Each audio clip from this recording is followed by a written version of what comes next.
Colegas, el objetivo de este encuentro es compartir con ustedes así rápidamente cuáles son los aportes principales de la guía para el desarrollo de la competencia ética, con la humildad de un proceso en construcción. Es decir, nosotros estamos aquí trabajando en un esquema conceptual y práctico que busca facilitar la tarea de los docentes en el ámbito de la formación de derecho, pero sin pretensiones de verdad excluyentes, digamos, ¿verdad? Entonces, por favor, la guía es un documento de mejora continua, no hay ningún problema en sacar posteriormente una segunda versión mejorada y complementada. Así es que tomen este instrumento como un documento de trabajo en proceso, y cualquier inquietud, deseo de complejizar ciertas cuestiones o de ampliar definiciones o alcances,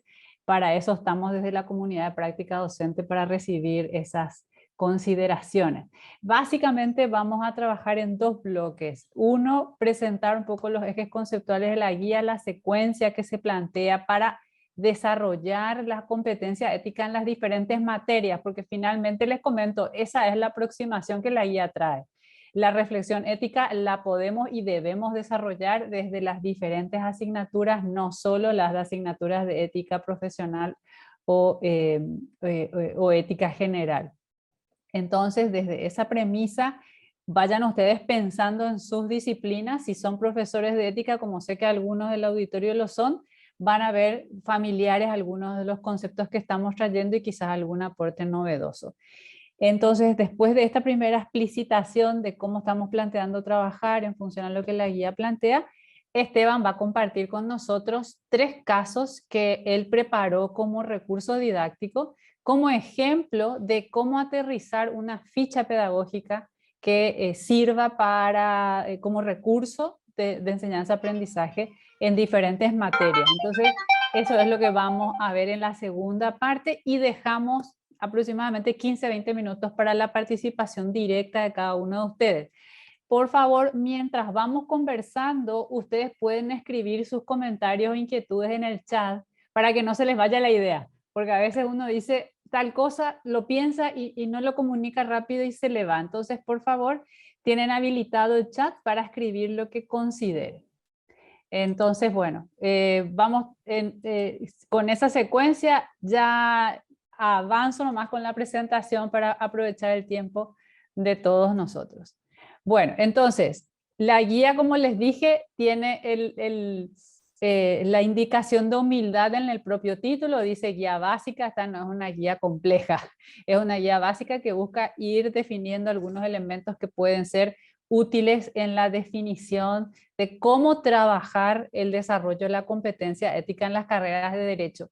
En el documento tienen ustedes la fundamentación de lo que dice los criterios de calidad para la formación en derecho en Paraguay, la explicitación de por qué tenemos que trabajar en una línea conjunta al desarrollo jurídico con el desarrollo del razonamiento ético a la par, como dos conceptos gemelos que tienen que ir asociados y trabajados en simultáneo. Por eso es que la principal definición de la guía pasa porque va a ser insuficiente que con una materia de ontología profesional en 5º año resolvamos esto. Esto se tiene que trabajar como proceso, transversalizando el desarrollo de la competencia ética en las diferentes asignaturas.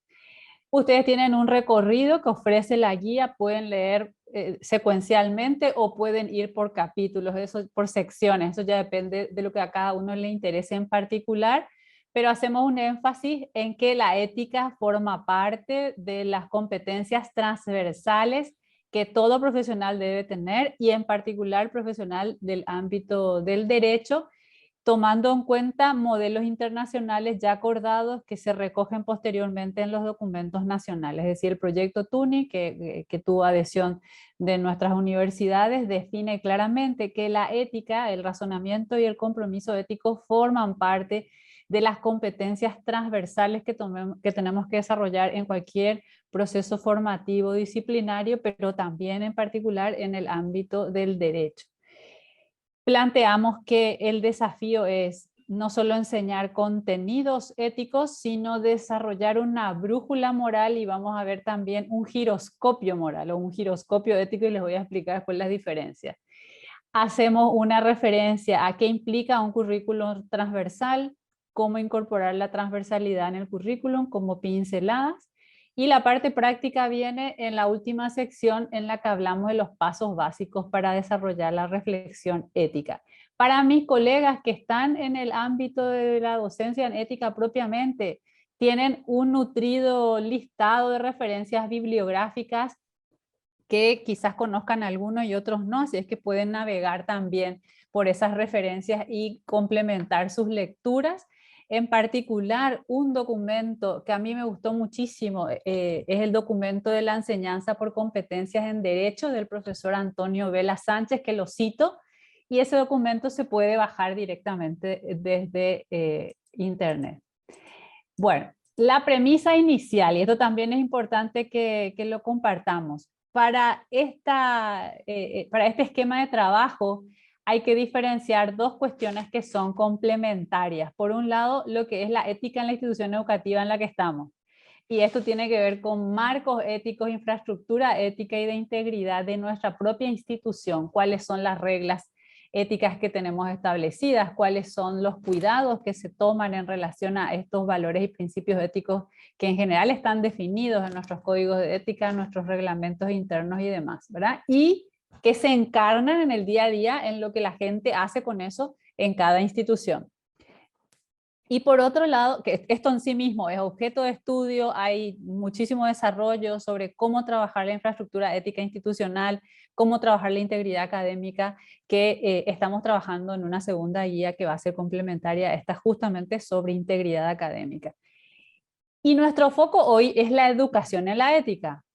Ustedes saben, hay básicamente dos grandes enfoques, un enfoque focalizado, que dice la ética como materia, y otro transversal. Nosotros estamos apostando a una combinación de ambos porque en nuestras facultades tenemos materias especializadas, pero también identificamos la necesidad de transversalizar. ¿Qué contenidos tiene la educación en la ética en nuestras mallas curriculares? Ahí tenemos que hacer una revisión caso por caso, pero en general hay un énfasis marcado en la ética profesional, en la deontología, no así quizá en otros aspectos que son necesarios como base, que tiene que ver con la ética cívica, con la formación de ciudadanía y demás, ¿verdad? Las metodologías pueden ser variadas, se busca que haya coherencia entre lo que se dice que se quiere y los valores y principios que se viven en la convivencia, porque si no puede pasar podemos generar una disonancia cognitiva. Hablamos de determinados valores, pero en el día a día esos valores no se sienten que estén presentes en la convivencia. Entonces, lo que se anhela es que haya una escasa brecha entre la declaración y la acción. Muy bien, entonces nuestro enfoque en este taller es de educación en la ética, y para eso hay muchísima producción contemporánea sobre la importancia de la incorporación de esta competencia en la formación jurídica. Y algunos de los principales destaques que la guía remarca, esto que ya les dije, la relación que se establece entre el docente y el estudiante o el grupo de estudiantes en aula no va a ser ajena a lo que se vive en la universidad como espacio de aprendizaje ético. Por eso es muy importante trabajar varios de los niveles que tiene esto, por un lado el nivel institucional y por otro lado la relación que se da en el aula misma, con lo que implica en términos de la responsabilidad del docente en esta construcción de un tipo de relación con cuidado ético. Y también van a ver ustedes que esto se desagrega después en cuáles son algunas de las consideraciones básicas sobre las cuestiones éticas entonces. Por lo tanto, tenemos grandes niveles de responsabilidad, pero que podríamos agrupar en estos tres que pueden ver ustedes en pantalla. Por un lado, cómo funciona nuestra universidad como un espacio de aprendizaje, trabajo y convivencia. Se destaca por la coherencia de sus principios y valores éticos, por las actitudes de sus miembros y por el accionar de cada uno de ellos. ¿O necesitamos trabajar a este nivel en explicitar, en formalizar, en sensibilizar, en capacitar, etcétera? También tenemos claro, a partir de toda la literatura disponible, las investigaciones y las evidencias, de que hoy formar en la universidad no es solo formación cognitiva, de contenido o disciplinas, sino también la formación humana, personal, social, la dimensión de ciudadanía que tenemos que desarrollar, y todo eso implica un posicionamiento ético en los estudiantes que debe ser desarrollado. Y otra pata de las preocupaciones u ocupaciones de la educación superior es también formar básicamente en la deontología profesional de cada disciplina, en este caso del derecho. Por lo tanto, cuando pensamos en la formación en valores éticos, estamos hablando de tres grandes dimensiones también. Por un lado, la formación en el respeto de los derechos básicos de los otros, el cumplimiento de las normas de ordenamiento jurídico, cultural, la legalidad, respetar las diferencias y asumir la responsabilidad social, que de hecho está enunciado prácticamente igualito en los criterios de calidad en la formación de estudiantes de derecho. Pero también en el conocimiento y asunción de los principios y valores que están explícitos e implícitos en hechos que se interpretan y se resuelven. O sea, el estudiante tiene que ser capaz de explicitar cuál es su posicionamiento ético ante determinada problemática que se le plantea como simulación o ficción en aula, o que se le plantea como situación concreta y práctica en los consultorios jurídicos y a futuro en su práctica profesional. Y lo que se busca finalmente es que, en función a la internalización de los principios deontológicos, que los profesionales ejerzan su cometido con honradez, integridad y responsabilidad. Entonces, cuando voy trabajando los valores éticos, tengo que ir viendo dónde coloco mis objetivos y para qué estoy poniendo ciertos énfasis. Como ya les adelanté, para el proyecto Tuning, del cual las universidades nacionales están adheridas o siguen, digamos, como marcos orientadores, la ética se resume o se traduce en la capacidad de razonar y comprometerse éticamente, y esta competencia se la considera transversal. Significa que así como formamos éticamente a un abogado, tenemos que formar a un educador, a un psicólogo, a un médico, porque forma parte de la competencia profesional integral esta dimensión ética.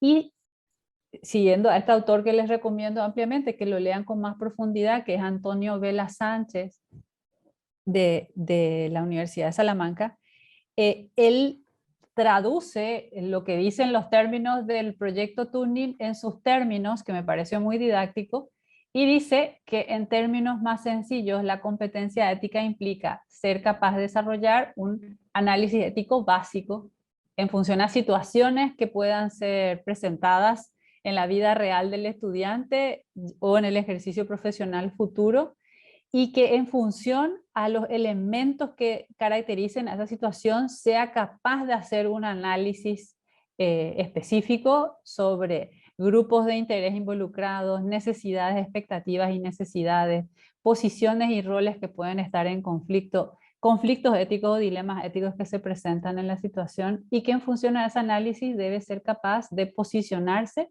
defender ese posicionamiento y poder dar a conocer las razones de su decisión.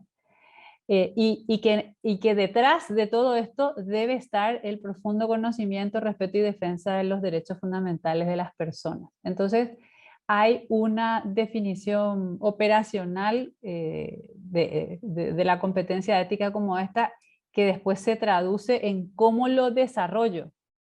Entonces, si la competencia ética implica que el estudiante debe ser capaz de entender crítica y analíticamente una situación, una de las vías para formar este tipo de competencias es la observación analítica del contexto, no la observación ingenua.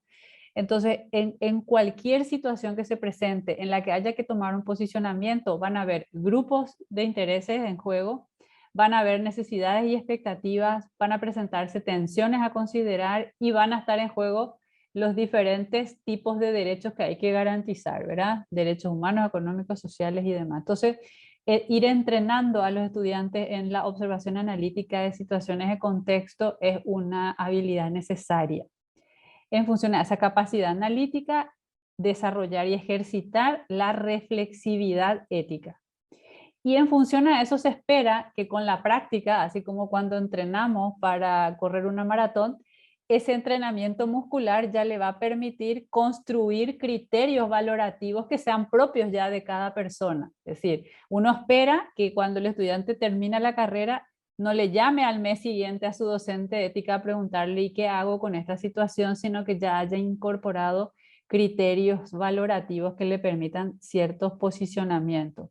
Nunca va a estar de más tener tutores o asesores éticos y esa es de hecho una buena práctica cuando uno tiene una duda, tener a quién recurrir. Pero lo que se espera es que ya salga el estudiante con esta provisión básica de capacidad valorativa ética.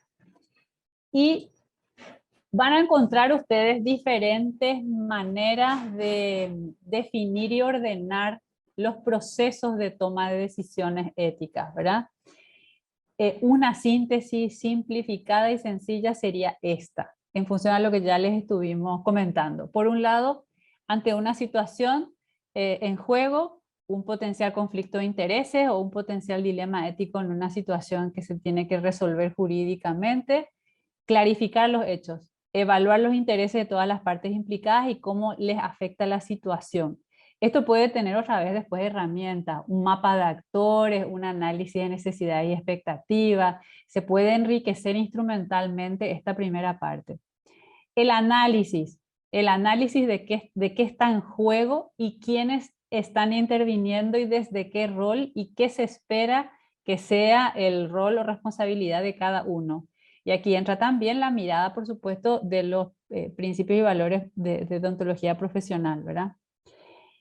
Para analizar, para tomar un poco en juego, tomar en cuenta lo que está en juego y qué papel juega cada cual y hacia dónde habría que conducir la reflexión ética, también podemos encontrar diferentes enfoques para hacer este análisis. Y en esto después Esteban les puede enriquecer muchísimo todas las teorías éticas que podemos hacer mención. Hay cierto consenso entre estudiosos de esta materia que en general son tres las familias de teorías que son más utilizadas y que tienen mayor consenso de validez. Por un lado, la teoría de la virtud, el poder preguntarse qué haría una buena persona en este caso. Es decir, una persona que quiere actuar con justicia, con equidad, con ecuanimidad, ¿qué haría?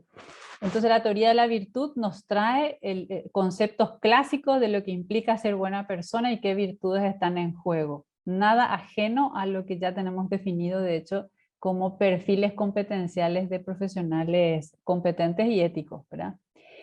También la teoría deontológica, qué principios son de aplicación a esta situación en función a dónde estoy parado como abogado, como miembro de un colectivo de profesiones jurídicas.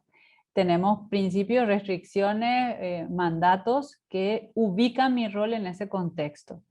Y por otro lado, desde la teoría utilitarista que busca el máximo beneficio posible, bueno, ¿cuáles son las mejores alternativas que generan las mejores consecuencias para todos?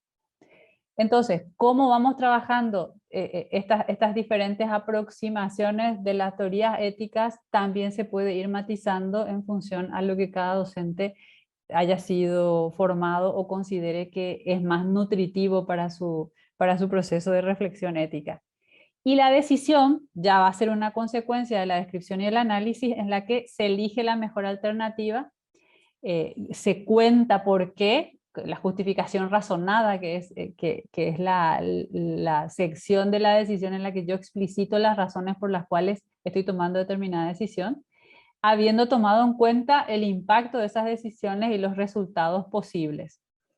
Entonces, si uno mira esto con detenimiento, van a encontrar ustedes que hay autores que dicen que el triángulo de la decisión ética siempre va a implicar un proceso como este y preguntarse desde estos tres ejes de las teorías éticas para tomar una decisión. La teoría de la virtud, la teoría deontológica y la teoría utilitarista, o que apunta al análisis de las consecuencias. ¿Esto se puede desarrollar en clase? Sí. ¿A través de qué tipo de metodologías? Variadas, pero en general van a ver ustedes que un método muy utilizado es el análisis de casos. Por eso es que vamos a trabajar con Esteban eso posteriormente. Bueno, entonces yo ahora le voy a pedir a Esteban que él complemente esto que estoy diciendo de los ejes del triángulo ético, virtudes de ontología y análisis de consecuencias, desde la perspectiva de la jerarquía de los conceptos éticos que tenemos que manejar. Así es que te cedo el micrófono, Esteban. Gracias, Mercedes, un gran gusto. Gracias también, Salvadora, por la presentación y a todos ustedes por la participación. Bueno, antes que nada, tenemos que entender que lo peor que puede existir dentro del ámbito académico y en cualquier institución es que la ética solamente se quede en la existencia de un código de ética que a veces se haga por cumplir o a veces para llenar la biblioteca, y cuando alguien le pregunta, sí, tenemos un código, le mostramos el código, ¿verdad? Entonces, lo que verdaderamente tenemos que hacer es que la ética sea viva, funcione y verdaderamente esté internalizada. Es decir, que en vez de ser un código meramente deontológico, es decir, en los deberes, se convierta verdaderamente en valores encarnados. Los valores encarnados se conocen con el nombre de virtudes. Entonces nosotros lo que tenemos que hacer es que la ética exista en nuestras instituciones, exista en nuestras profesiones, para que verdaderamente ellas funcionen como deben ser. Recordemos que deontologías, en griego viene de ontos, logos, o sea, el estudio del deber ser. Pero no podemos entender lo que es el deber ser sin antes entender qué son las cosas, ¿verdad? En base a este criterio, hay una jerarquía de bienes axiológicos, es decir, relacionados con los valores dentro de la ética, que tenemos que entender, y vamos a entender también con este dibujo. Pero imagínense primero un edificio. Lo primero que hay en el edificio son las bases, ¿verdad? Las bases. Luego están los cimientos, serían las bases. Luego están los pilares, que son los principios. Entonces los principios éticos hacen al ser institucional y sostienen todo el edificio. Luego están los valores, que son los pisos de un edificio, aquellos que cruzan los principios y ayudan a que la institución sea sólida. Pero son necesarias las virtudes, que verdaderamente sean las reparticiones que hacen vivo el edificio y en los cuales se sostiene y la gente trabaja, es decir, necesitan las aptitudes. Y allí también esa gente que trabaja realiza actos o misiones que verdaderamente hacen al ser de ese edificio institucional. Es decir, son las acciones o misiones éticas. Entonces están las bases, los principios, que son las columnas, los valores, que son los pisos, después están las virtudes, que son los departamentos, diríamos, y luego allí ya la gente que está dentro son las actitudes y las acciones o misiones que realizan en esos departamentos. Y viendo esta gráfica también podemos entender algo parecido. Imagínense que la vida institucional o la vida profesional es como un árbol, que queremos que sea sólido, fuerte, ¿verdad? Entonces, allí, ¿qué serían los principios? Pero las bases éticas, el suelo. En ese suelo tiene que estar plasmada la institución o la profesión. Luego, ese suelo debe estar enclavado allí por las raíces, que de hecho es la continuación del tallo, pero es lo que sustenta todo el árbol, y son los principios. Entonces, la raíz y el tronco son los principios éticos, lo que hacen al ser de la institución. Por ejemplo, el principio ético del Poder Judicial, que es administrar justicia, realizar concretamente la justicia en los casos concretos. De una universidad, que es formar a las personas integralmente y especialmente en el ámbito de la ciencia que ellos están buscando como vocación. Entonces también de los principios vimos que allí derivan las ramas, que son los valores, ¿verdad? Y de allí, de las ramas también surgen la vida de esos valores, la encarnación de esos valores, que son el follaje que ponemos en el árbol, las virtudes, pero ahí lo concreto y específico son los frutos, ¿verdad? Que primero son flores, es decir, son las actitudes que se aprenden con la repetición y con la educación, que hacen que después se produzcan acciones concretas. Por eso de la flor deriva el fruto, ¿verdad? Por eso vemos que de las actitudes derivan las acciones concretas. Y lo que aquí podemos agregar dentro de este esquema del árbol es que además esto produce un bien no solamente a la institución, sino a toda la sociedad. Por eso vemos que la sombra, la protección a la erosión, el perfume, las consecuencias de los actos morales siempre son buenos, no solo para la institución, sino para toda la sociedad, para todo el bien común. Por eso es que los actos de integridad o de corrupción o benefician o dañan no solamente a la institución misma, sino a toda la comunidad. Entonces, con estas imágenes, nosotros queremos decir que este estudio de casos sirve sobre todo para que no sea letra muerta la ética. Estamos hartos ya de que existan códigos de ética. Por decirles, ustedes saben que desde 1952 tenemos un código de ética del Colegio de Abogados del Paraguay. ¿Saben cuántas veces se aplicó? Ninguna. 70 años de existencia. Pero nunca ni se le menciona. Tenemos otros códigos más vivos, es cierto. Pero por eso nosotros queremos que la formación ética en la universidad se encarne, se convierta en virtudes, que hagan vida a las instituciones y hagan vida a las profesiones y al final produzcan bien. Porque cuando uno acude a un abogado, ¿qué está buscando? ¿Un mal abogado o un buen abogado? Un excelente abogado. Entonces, la ética hace a la excelencia. La ética hace a que las personas tengan beneficio de la vida profesional de otros y que nos ayudemos en forma común, ¿verdad? Entonces, no sé, Mercedes, si vamos a pasar, ¿cómo va a ser con el PDF? Está cerrado tu micrófono. Solo dos cuestiones adicionales para ir después a los casos que vos estás planteando, que vas a plantear.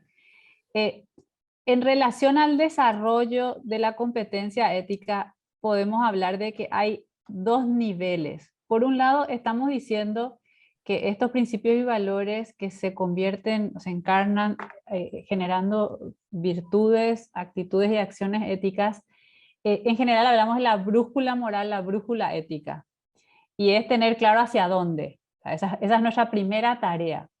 Si hicimos bien la tarea básica, la tarea inicial, y el entorno ético de la institución acompaña y los diferentes estamentos de la sociedad también, lo que esperamos es que no solo los estudiantes cuenten con una brújula, sino que cuenten con un giroscopio ético. El giroscopio es un aparato maravilloso de posicionamiento que usan los aviones, por ejemplo, que no solo le indica hacia dónde, sino si hay desvío, y si uno mueve el aparato, vuelve a su posición original para llegar al destino que uno trazó. Entonces es como un dispositivo de posicionamiento que no se altera con influencias externas. Entonces el objetivo evolutivo de esta competencia es que el estudiante termine no solo con la brújula, sino con la incorporación de estos principios, valores, virtudes, actitudes y acciones en su ADN profesional. Entonces hay grados y niveles de desarrollo ético, y en general lo que se recomienda, y van a leer ustedes eso después en la guía, arrancar con cuestiones básicas para ir aumentando la complejidad de la reflexividad ética en las diferentes situaciones con las que trabaja el estudiante. Entonces, sencillamente lo que estamos planteando es que para trabajar la reflexión ética en clase, desde derecho civil, desde derecho penal, desde derecho comercial, ¿qué es lo que tengo que tener claro? Y en primer lugar, esto que nos dice Esteban, la jerarquía de bienes axiológicos que quiero desarrollar. En función a qué principios, valores quiero incentivar determinadas virtudes o actitudes en relación a situaciones concretas que tienen que ver con la disciplina que enseño. Y en este artículo de Antonio Vela, él habla, por ejemplo, de todas las cuestiones que tienen que ver con convivencia, valores y principios éticos en la interacción humana. Lo podemos trabajar perfectamente desde derecho civil, por ejemplo. Que se presta la materia para diferentes reflexiones vinculadas a estas, ¿verdad? Por lo tanto, después va a ser identificar los contenidos que sean más propicios para desarrollar este razonamiento ético. Entonces, derecho a la propiedad. Bueno, sabemos que es un tema controversial en nuestro país, que hay toda una problemática detrás. Bueno, se puede traer un caso sobre eso y plantear una reflexión vinculada al derecho a la tierra, a la propiedad privada, etcétera, ¿verdad? Y la selección metodológica ya va a depender un poco de los recursos que uno tenga a mano. En la guía ustedes tienen una lista de posibilidades. Ahora lo que vamos a trabajar con Esteban es justamente cómo usar determinado tipo de casos, cortos, largos, complejos, simples. Eso va a depender de lo que uno quiera finalmente. Así es que, ¿qué vamos a hacer ahora? Y la idea es desarrollar creativamente las diferentes maneras de incorporar la reflexión ética en nuestras asignaturas. Y probablemente después de este taller, de hecho, vamos a seguir en contacto para que ustedes también nos cuenten qué inventan creativamente desde sus materias, desde usar una película, la escena de una película para discutir la noticia del diario del día de hoy que me trae una posibilidad, una sentencia, etc. Así es que, de nuestra parte, la metodología que habitualmente se recomienda porque ya está aprobada y porque hay como bastante evidencia de que funciona como recurso pedagógico es el caso. Y por eso Esteban ya estuvo trabajando en 3 situaciones. Sí, Liliana, podemos compartir la presentación. Voy a pasarla en el chat y después, como ustedes probablemente se inscribieron, de hecho tenemos sus direcciones de correo. Bueno, la propaganda que queremos hacer es que queremos ir constituyendo una comunidad de práctica docente. Hay ya una página web con lineamientos ahí para formar parte. Si todavía no se inscribieron, les invito porque todo queremos canalizarlo desde ahí y generar nuestros siguientes encuentros también. Y en ese sentido, un desarrollo que se quiere lograr como resultado para la comunidad de práctica docente es una casoteca. Los 3 primeros casos que ya tenemos disponibles son los casos que escribió Esteban. Entonces ya le voy a ceder la palabra para que él nos comente cómo lo construyó y cómo funciona la ficha pedagógica de cada caso. Así es que adelante, Esteban. Gracias, Mercedes. Bueno, antes que nada quería decir que yo pregunté a Mercedes también si tenía que ser un caso hipotético aéreo, un caso hipotético vivencial, un caso hipotético que yo pueda haber conocido en otros países, y Mercedes me dijo que cuanto más nosotros veamos desafíos concretos que tenemos en nuestra sociedad, en nuestro país, mejor. Entonces vamos a ver en estos 3 casos que existieron ya casos análogos, similares, pero tienen una particularidad, no obstante los problemas planteados, que le dan su originalidad.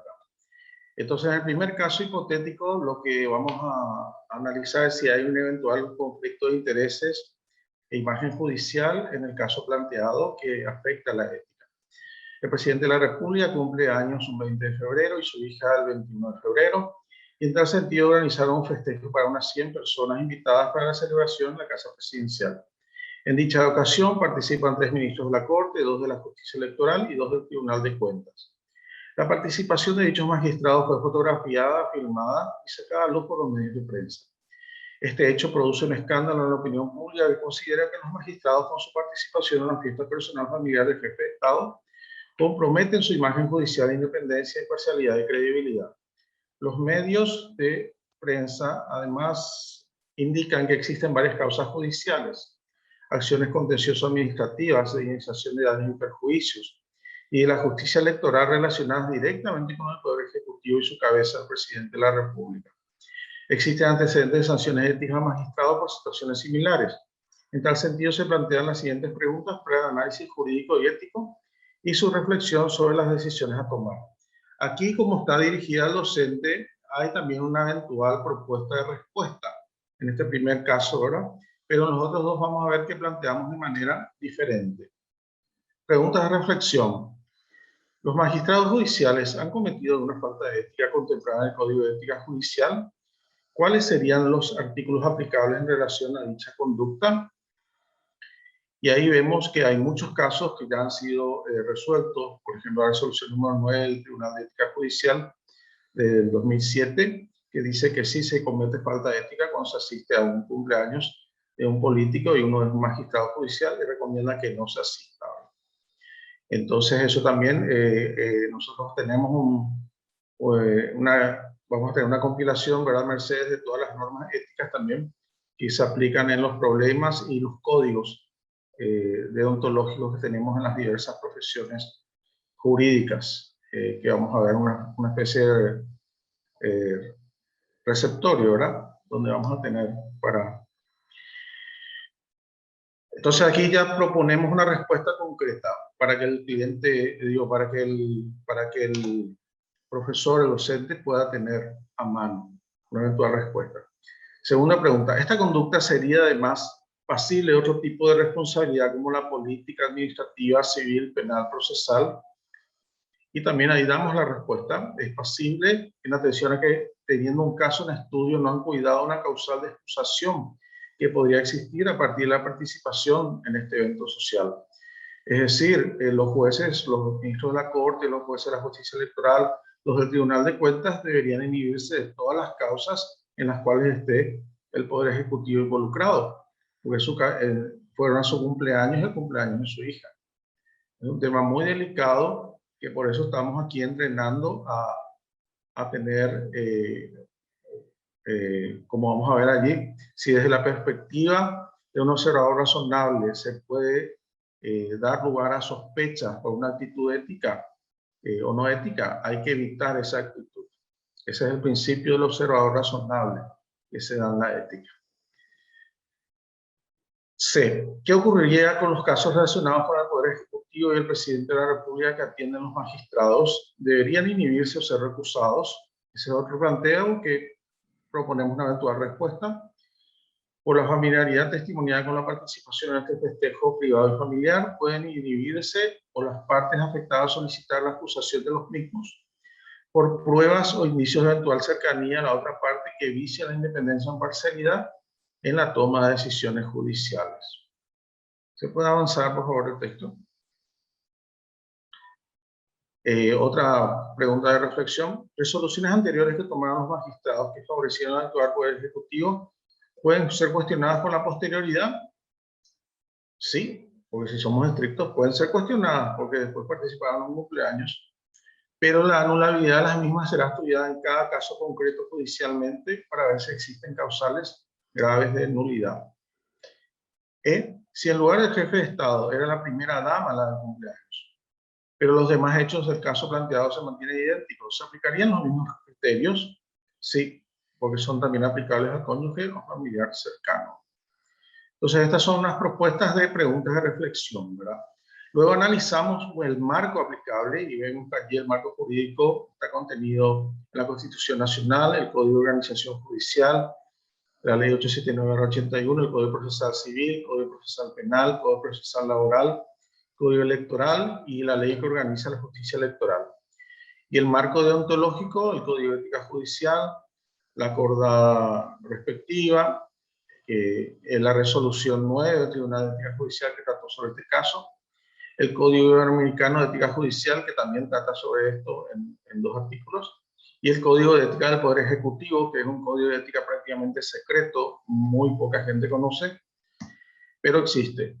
Es el decreto 10.143 del 28 de noviembre de 2012, pero nadie lo menciona. Es un código de ética muy detallado del Poder Ejecutivo y les invito a conocer.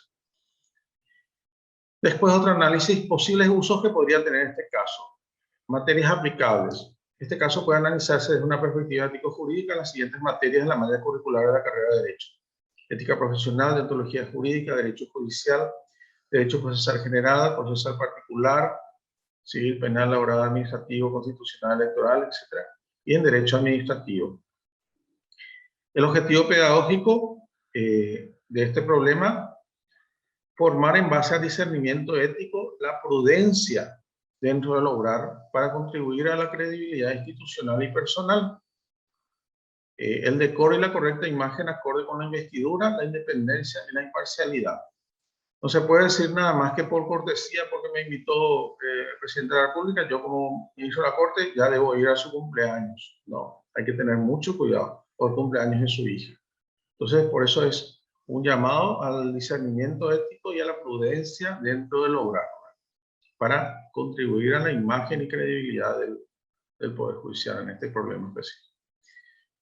Las competencias. La competencia en materia específica es la conducta preventiva en materia ética.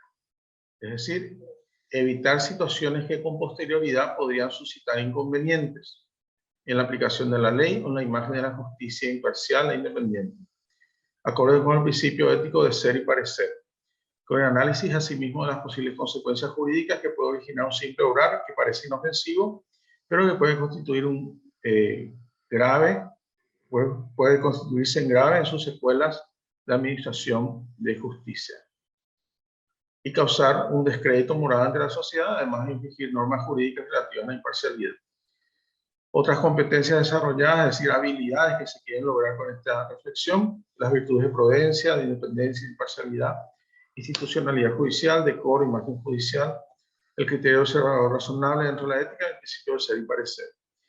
Y luego se resaltan, se subrayan esos dos principios teóricos relacionados en este problema. El principio del observador razonable, que es un parámetro dentro de la ética que indica cómo evitar conductas que un observador razonable podría considerar como sospechosas de la comisión de una falta ética o que incluso indiquen la sospecha o indicio de eventual existencia de un hecho de reprochabilidad penal. Y el principio de ser y parecer, ¿verdad? Ese es el primer caso. Luego el segundo caso es diferente y se refiere más al ejercicio de la abogacía y el deber de lealtad, también la legítima defensa profesional. Un abogado asesor de una empresa, agencia de obtención de becas, trabajo y pasantías en el exterior, se da cuenta que dicha empresa es una firma de fachada que realiza el tráfico de personas para comercio sexual.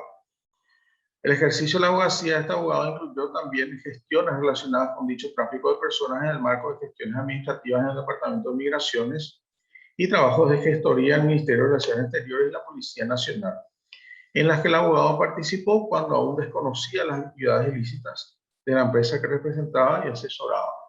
Ese es el planteo. Y ahora el problema. Esta situación también podría dañar al abogado en caso de que se le considere cómplice o encubridor de ese tráfico de personas. Aquí entonces planteamos más preguntas donde surja un debate y después proponemos una respuesta general. B. ¿Qué actitudes éticas y jurídicas debe realizar el abogado al momento de conocer las actividades ilícitas? Fundamenta tu respuesta y soluciona los problemas. Al momento de tener conocimiento, entonces, que el cliente no le contó verdaderamente cuál era la finalidad de la empresa y él ya está, diríamos, allí dentro de ese círculo. C. En esta situación, ¿dónde quedaría el deber de fidelidad y el secreto profesional? ¿Debe ceder o no ante estas circunstancias? D. En este caso concreto, ¿cómo podrían aplicarse los principios de legítima defensa del abogado y conflictos de derechos con el resguardo de la información de sus clientes y el deber de fidelidad? Bueno, aquí podríamos hacer nosotros un debate, ¿verdad? Que estaría muy animado y daría gusto, ¿verdad? Pero lo que podemos decir aquí es que el secreto profesional, el deber de confidencialidad del abogado hacia su cliente, cede cuando existe infidelidad por parte del cliente. Y más aún también si él va a estar involucrado injustamente en un hecho penal. Eso es lo que se llama el principio de legítima defensa profesional. Por ejemplo, si el cliente le quiere a él culpar por ejemplo, estos crímenes cometidos, allí se levanta el secreto profesional automáticamente y el abogado puede contar todas las verdades, inclusive reservadas por parte de su cliente, porque él tiene el derecho a la legítima defensa de su persona y de su profesión, de su dignidad. Entonces, esto es un caso muy, muy importante y muy delicado que puede darse. De hecho, también con este tema de que ahora se presentó la acción de inconstitucionalidad de CEPRELAT, ¿verdad? Es otro motivo de reflexión que puede ser un cuarto caso aquí, ¿verdad? Pero podría darse casos análogos a esto. En principio, lo que debe regir siempre es el secreto profesional, que es sagrado dentro de la ética profesional. Pero cuando eso le va a afectar al mismo abogado injustamente, ahí se levanta ese secreto. Y allí hablan del marco jurídico aplicable. Aquí no solo es la normativa interna, sino también la internalizada, que son las convenciones internacionales para la represión contra la trata de personas, también contra la delincuencia organizada transnacional y otros códigos. Y aquí entra el marco deontológico también, el Código de Ética Profesional del Colegio de Abogados del Paraguay de 1952. Y esto podría aplicarse en muchas materias. Podríamos agregar a las que dijimos ya antes, también derechos humanos, extranjería, técnica jurídica, consultorio jurídico, además las que citamos como ética profesional, deontología jurídica, derecho procesal, etc. ¿Cuál es el objetivo pedagógico de este problema específico? Comprender que el principio de fidelidad al cliente en caso de conflictos de derechos, cuando afecte a un abogado la posibilidad de ser inculpado injustamente en un crimen que no cometió, cede a favor del principio de legítima defensa del abogado. Competencias. La competencia en materia específica es la conducta preventiva en materia ética de dar información completa del abogado por parte de la relación profesional que tendrá con su cliente y de los contenidos de este relacionamiento. Ejemplo, conocimiento de los servicios a ser prestados, de solicitud y licitud, de sus daños o beneficios colaterales a sus clientes, a la otra parte o terceros. Con el análisis específico también de las eventuales consecuencias de responsabilidad jurídica que pudieran afectar a los abogados en caso de no haber actuado con el debido discernimiento en este sentido. Porque podría haber sido acusado de cómplice o encubridor, por lo menos, si no es coautor, entre otros. Después también otras virtudes que están relacionadas como la prudencia, imparcialidad, etc. Carlos, vamos a contestarte enseguida porque no puedo ver tu texto, pero Carlos es también un brillante abogado de la UNED, profesor de Derecho, de Ética.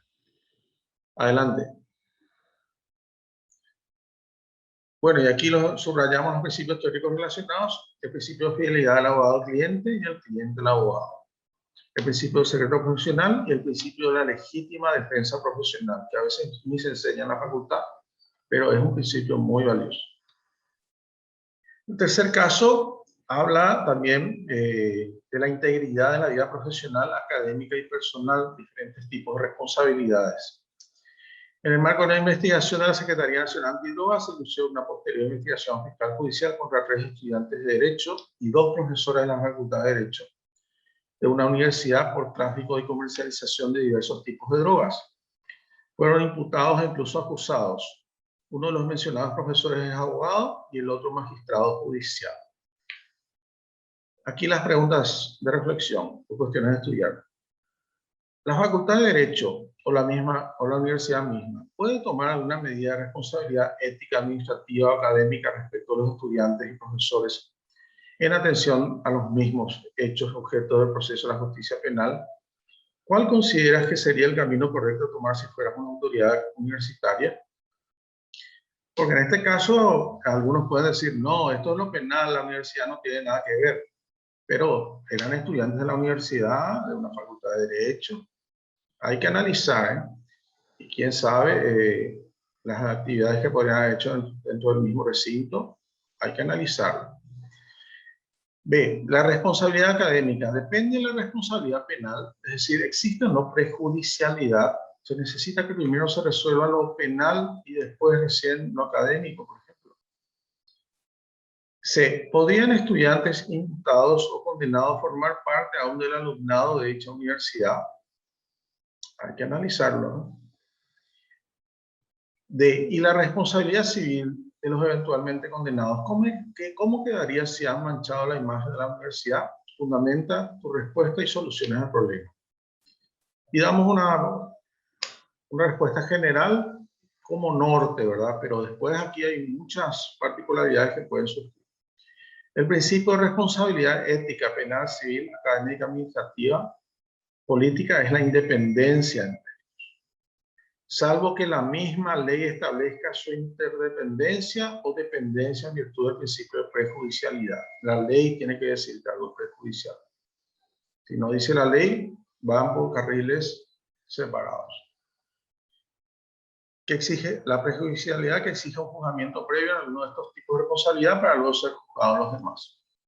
Si hay prejudicialidad expresa, incluso lo correcto sería eventualmente iniciar los procesos independientes, cada uno por su lado entonces, y esperar la decisión final prejudicial para luego expedirse en las demás correspondientes respectivamente. Es decir, antes de tomar una decisión definitiva en cada uno de los procesos, se espera aquella que es la prejudicial. En cuanto a las consideraciones académicas, dependen de las normas internas de la universidad, su código de ética y eventualmente leyes aplicables penales, civiles y de educación superior que se refieren al efecto. Pena accesoria que impida poder asistir a una institución educativa juvenil. Y lo mismo el marco aplicable, donde tenemos que agregar aquí el marco académico, que son los estatutos, reglamentos de la universidad, y el marco deontológico, que es el Código de Ética o Integridad Institucional de la Universidad, el Código de Ética Profesional del Colegio de Abogados del Paraguay, porque había un profesor que era abogado, y el Código de Ética Judicial de la República del Paraguay. Yo creo que los posibles usos que podría tener este caso no solamente se refieren a las materias, sino a la vida institucional de la universidad. La vida institucional para reflexionar cómo actuaría la universidad en un caso así concreto. Nosotros a veces estamos acostumbrados a apagar incendios y no reflexionar previamente.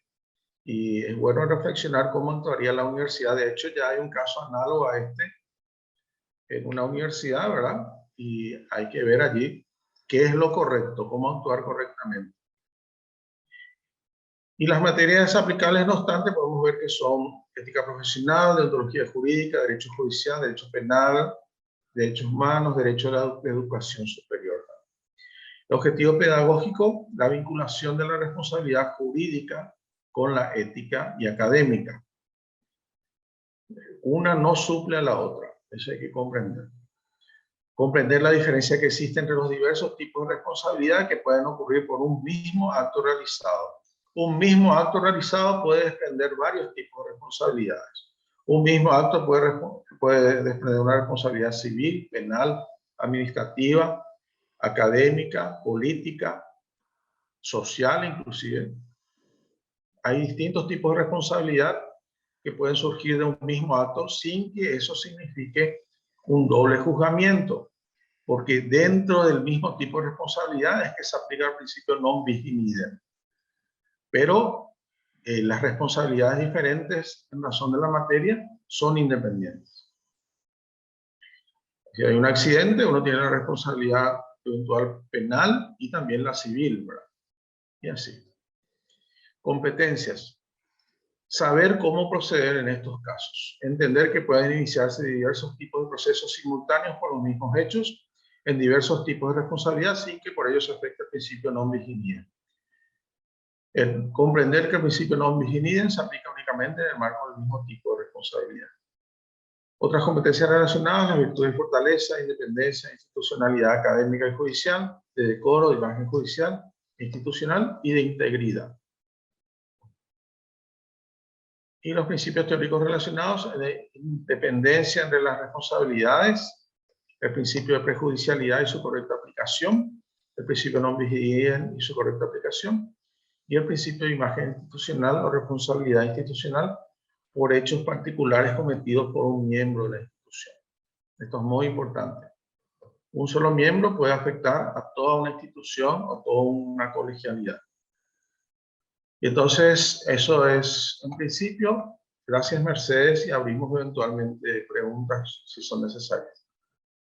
Así es. Tienen ustedes la posibilidad de habilitar sus micrófonos para hacer comentarios. Este primer ejercicio que les mostramos es para intentar poner en práctica lo que estuvimos señalando en la guía, ¿verdad? Fíjense, el profesor Esteban tomó casos de la vida real, los convirtió en un dispositivo didáctico y tomó situaciones concretas de nuestro entorno, porque recuerden que las competencias se desarrollan siempre contextualmente.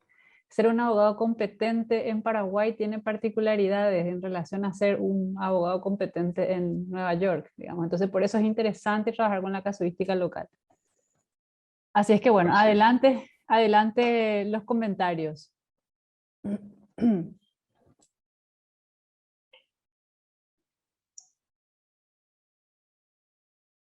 No sé si Dani Cuevas quiere hablar, parece, o es una marca.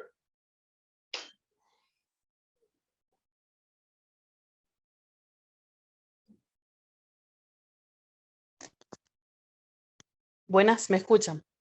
Sí, abogada. Janina, Ah, les ¿cómo escuchamos. están? Muy bien. Quisiera consultar sobre cuando usted dice que se apaga el incendio, estamos acostumbrados a apagar incendios. Usted habló de una previa, como una reunión, o qué idea usted nos puede aclarar para trabajar en equipos para prevenir, ¿verdad? ¿Qué tipo de trabajo se debería de hacer? Sí, un ejemplo que estamos viviendo en carne propia es que se realizaron protocolos que no se usaron para nada en un colegio, ¿verdad? Y los protocolos que son, justamente, son pasos eh, que ante determinado problema evitan que ese problema se agrave o se convierta en incontrolable, ¿verdad?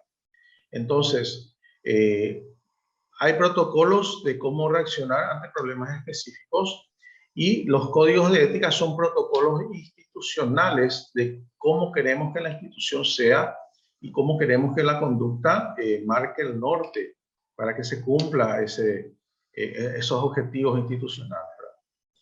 Entonces, en base a esto, nosotros lo primero que tenemos que tener, como dijimos en nuestros encuentros anteriores, pero no todos ustedes estaban, ¿verdad?, es que dentro de la institución tenemos que tener reglas claras donde no se muevan solamente los docentes dentro de sus materias, sino que tengan todo el soporte institucional que defienda la existencia de un sistema de prevención de problemas éticos y también de solución de problemas éticos cuando surjan, por ejemplo, un canal de denuncias y de atención urgente a esos problemas.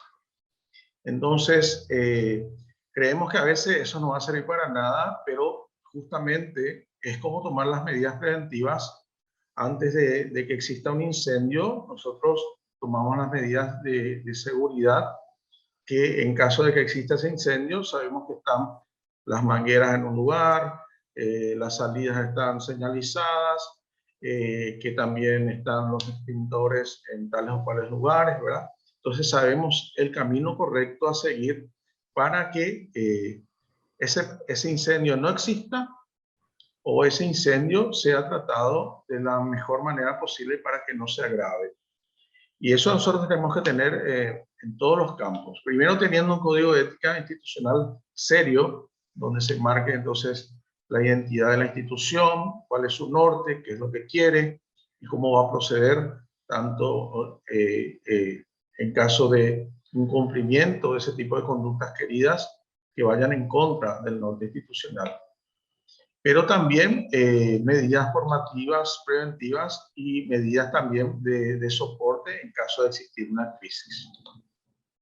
Me refiero específicamente a eso, aplicado a todo tipo de problemas, porque la ética es atinente a todo tipo de problemas. Pueden ser problemas académicos, pueden ser problemas dentro de, estamos hablando del ámbito educativo, ¿verdad? Cualquier tipo de abuso, acoso, puede ser también temas de falta de fidelidad laboral o, por ejemplo, venta de exámenes, lo que sea. Pero también puede ser de otro campo, de otro campo. Puede ser en la vida profesional, si unos escribanos no se están comportando como deberían, si unos abogados no se están comportando como deberían, si unos fiscales no se están comportando como deberían. Hay que prever todos estos casos. No esperar que ocurra el grosso y grave problema y ahí recién nos movemos. No sé si Quiero respondí. complementar una cosita, Esteban, que en investigaciones sobre violencia laboral, por ejemplo, que es mi campo de actuación también, está bastante estudiado que la infraestructura ética de una organización marca la diferencia, que en muchos casos pueden estar enunciados los códigos de ética, por ejemplo, pero hay una incoherencia o una brecha gigantesca entre lo que se declara y lo que se hace.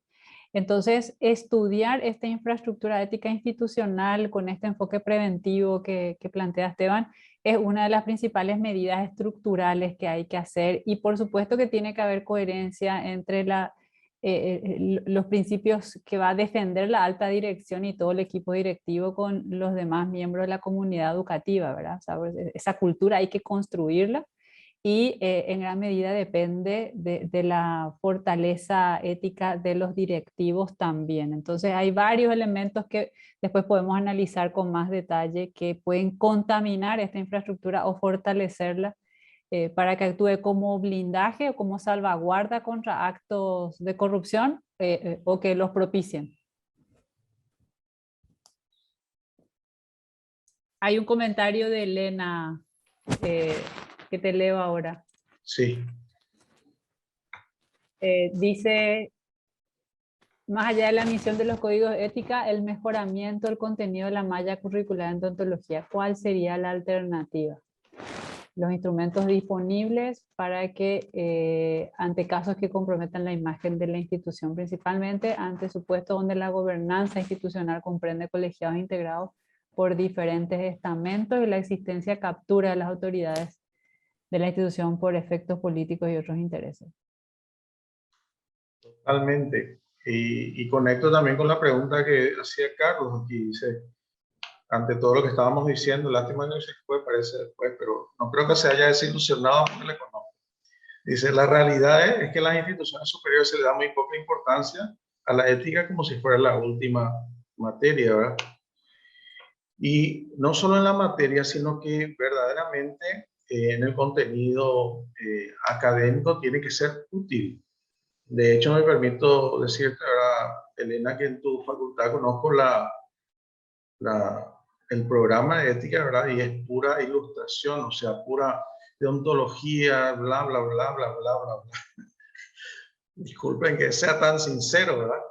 Y no sirve para nada. Porque lo que te tienen que formar la ética es estas pautas de discernimiento. O sea, que te hablen está bien sobre los principios, los valores, las virtudes, ¿verdad? Pero lo que te tiene que dar es una formación para la acción. La ética es una formación para la acción. Y entonces, ¿cuáles son los 3 pasos que te tienen que formar en la malla curricular? Primero, dar pautas de discernimiento, que uno vea la realidad y aprenda a diferenciar lo verdadero de lo falso, lo bueno de lo malo, lo justo de lo injusto. Después, la formación en los contenidos morales de las acciones, ¿verdad? ¿Por qué tal acción es buena o mala? ¿Porque me conviene nada más?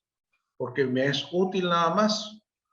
¿O porque tiene que tener, por ejemplo, un contenido intrínsecamente justo, o intrínsecamente honesto, o intrínsecamente verdadero? Es decir, formar, dar pautas y discernimientos, entender el caso concreto. Y tercero, que es lo fundamental, pero que no está en esa malla curricular, lastimosamente, y en muchas facultades tampoco, es la toma de decisiones y obrar. No te enseñan, por ejemplo, lo que es la virtud de la prudencia en cuanto a tomar decisiones.